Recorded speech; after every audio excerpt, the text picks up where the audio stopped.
ابو عمیر دا یو ماشوم د مرغۍ مړه نو غیر نو مرغۍ مړه شي نبی علیہ السلام مکرغه وی دی ولی خپه دی وی د مرغۍ مړه ده نبی علیہ السلام ورته وی یا ابا عمیر ما فعل النغیر النغیر مرغۍ دي سشول سچل وشو وی د الله حبیب هغه مړه شوی ده نبی علیہ السلام ورته یو قسم تسلی ورکوله چې مخه مړه مرغۍ پسې مخه پکې نن به د سړي زوی مړ شي ته بوله تسلی ورکړي هغه به بچی وفات شوی ته تلې تا ول تسلی ورکړي چې مخه پکېږه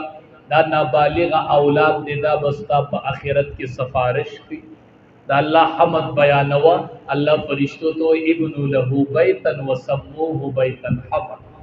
دله په جنت کې کور جوړ کې بیت الحمد نوم ورکړي